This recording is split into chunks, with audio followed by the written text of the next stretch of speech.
Hi, my name is Chase Savage, and welcome to the first episode of The Highway.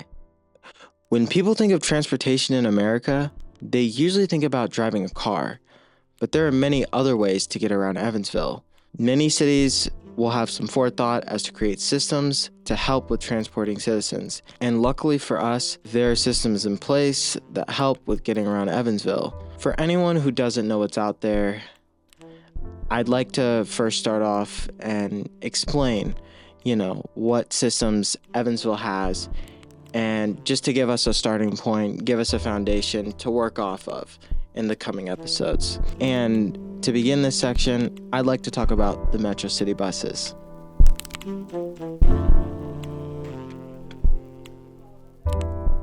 The bus routes are handled by the METS, which stands for the Metropolitan Evansville Transit System. But for convenience, I'm going to be calling it METS. The buses run from Monday to Saturday from 6:15 to 12:15 a.m. and all routes are operating except for Sundays, which buses are closed at 6:15 p.m. and have a limited number of operating routes. The price points for these buses are pretty cheap, each ride costing around 75 cents per ride, and student fares are at 50 cents per ride, and for senior citizens and disabled, it's only 35 cents. Riders also have the option to get a monthly pass for $60. The buses go around each stop every hour, and all the bus routes are marked and labeled on a map at their website. The map itself is like Google Maps, except they have the routes tab, which allows you to toggle them on and off, and there's a bus icon that tracks the bus's location, the capacity, and the amenities they have set up.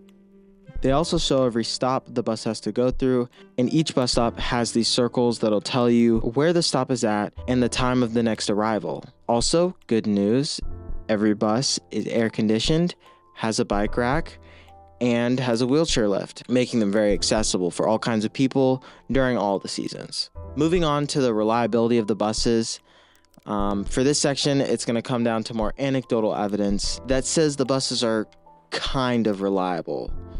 Sometimes the bus will be 10 minutes ahead of schedule or 10 minutes behind, but it's always encouraged.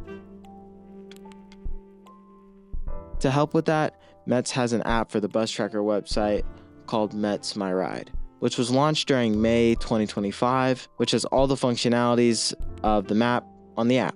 The app is available on most devices if anyone wants to download it. And in an interview with Todd Robertson, the executive director of transportation and services, they said they would be able to track which stops passengers are using the most.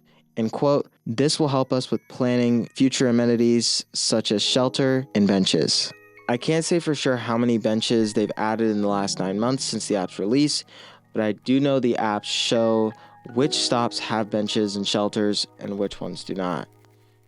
I can't say for sure how many benches they've added in the last 9 months since the app's release, but I do know the app shows which stops have benches and shelters and which ones do not.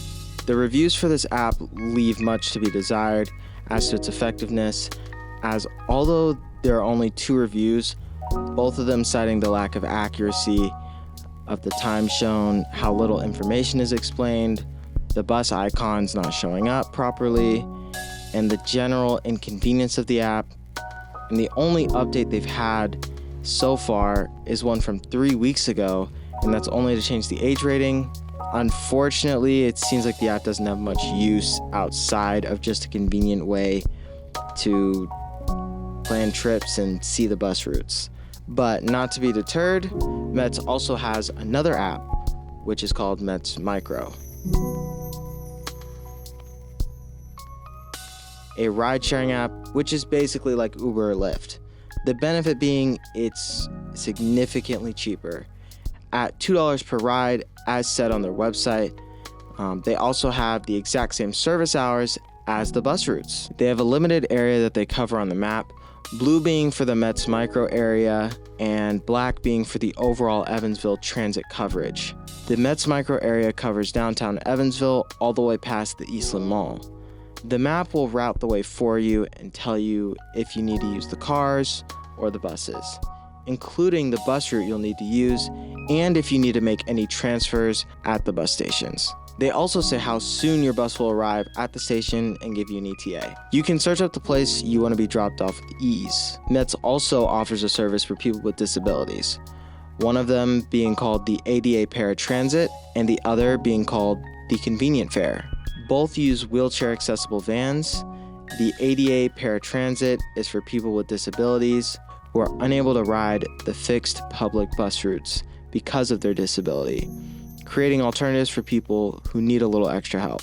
The Convenient Fare is a door-to-door paratransit service for senior citizens and people with disabilities who live near the bus route.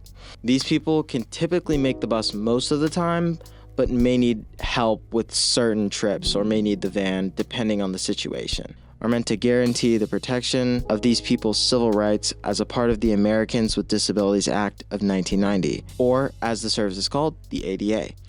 The service area, days, and hours are available at the same time as the bus services as well. They have applications for eligibility that get processed in as little as 3 weeks. Currently, the METS Micro app sits at 4.8 stars on the App Store. But that doesn't mean it's perfect. The cars are pretty reliable most of the time, with only a few people having issues, like some people getting to their destination just fine, but when it comes to getting a ride home, that's when issues would arise. Some people would be unable to procure a ride for themselves to get back home, leaving them stranded for hours. This becomes an even bigger issue when it happens to people who need the paratransit vans, but regular riders are taking up all the spots. Additionally, other people would like the area to be expanded more on the east side to get to hard-to-reach areas. The METS Micro app is very obviously well maintained because the app gets performance improvements and bug fixes almost every month. The app is very easy to use and it's also very convenient as well, even more so than METS My Ride. They let you set your home address, your work address, so you don't have to enter it in every time. And in my opinion, I would just recommend using METS Micro because it just works that much better. But let's move on to the next segment, bikes. Now, the bikes are run by the Evansville Trails Coalition, and their mission is to connect people, places, promote active living, and advocate for the development of multi-use trails. The Trails Coalition also has a map with all of the current trails and future proposed trails. Many of these trails connect residential areas and are well maintained, connecting seamlessly, especially in the downtown area. They also have a survey to gauge the overall excitement and use of Evansville's current transportation network. For people who don't have a bike, they also have a bike sharing app called Bloom Sharing, which works similarly to Lime or Bird. The bikes are tracked on the map along with the bike stations. They also have a bike radar that shows if there are any bikes nearby. Currently, there are 8 total bike stations, mainly around the west of Evansville. They're located at Evansville Convention and Visitors Bureau, the downtown YMCA, Haney's Corner area, Tepe Park, Franklin Street at the West Library, the North Main Street area, Deaconess Sports Park, Evansville Tech Community, Ivy Tech Community College at First Avenue and Colonial, making them affordable for anyone who wants to use a bike at one of the many trails around Evansville. But make sure you do bring your bikes back, as there is a $25 fee if you don't put them at a station. They also have a bike incentive program, and their goal is to encourage people to ride bikes safely, facilitate a bicycle-friendly city designation through the League of American Bicyclists. Bicyclists.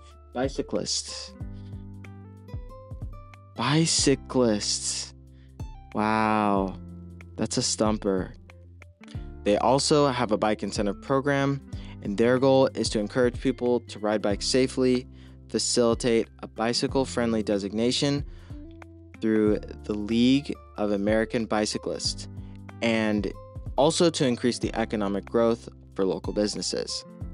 And for the first 3 years, they had an initiative to upgrade all the bikes in Evansville, called the Upgrade Bike Share Program. By the end of the run in 2019, they had amassed 4,744 riders, and these riders had taken over 11,000 bike rides. Today, they have the Trailblazers, which are ETC board members or people who advocate for trails in Evansville. Many people still use these trails to this day, whether it be for biking, skating, or walking.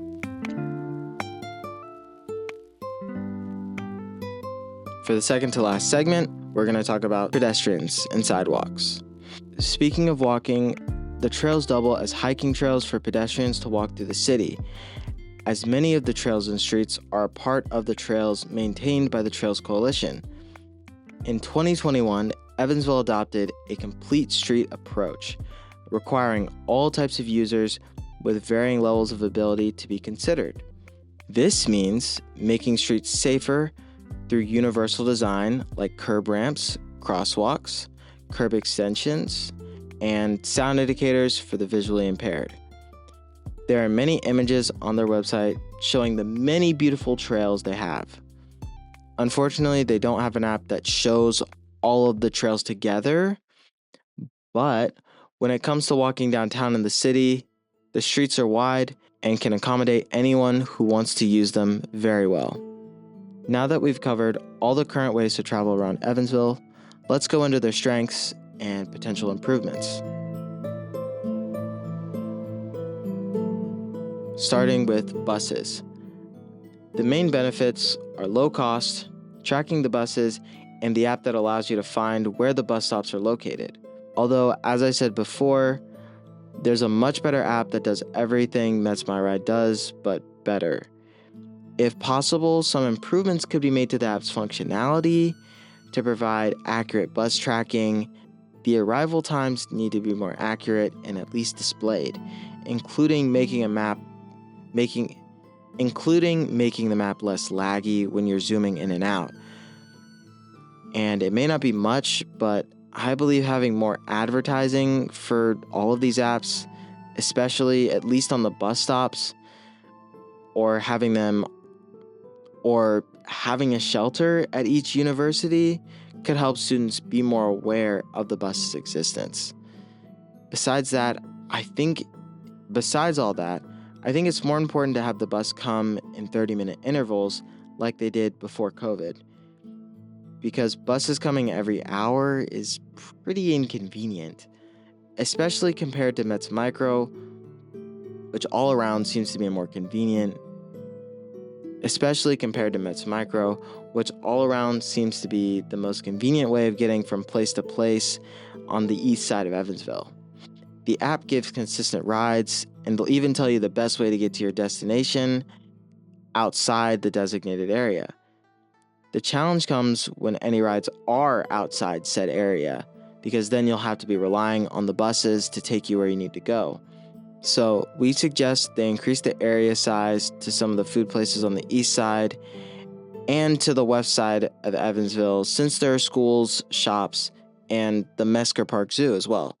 As for bikes, I believe it's more important to have more stops that are slightly outside of downtown, and I think that could help with getting people who are within 3 miles of the downtown area a chance to bike along the already constructed sidewalks leading towards downtown. Putting a bike rack at the University of Evansville could really help the college students who don't have bikes get to other places that have these bike racks, like the West Library. But is it that simple? Well, of course not. I mean, what about the costs, the maintenance, the planning, and how long does all that take? Who has to approve these changes? There are many more questions to be answered, and there are many more stories to be heard regarding this venture to create a more transportation-heavy city. This series of episodes aims to uncover those details about who uses these transportation options and how the people in charge are dealing with these issues. Thank you for joining me in today's episode of The Highway.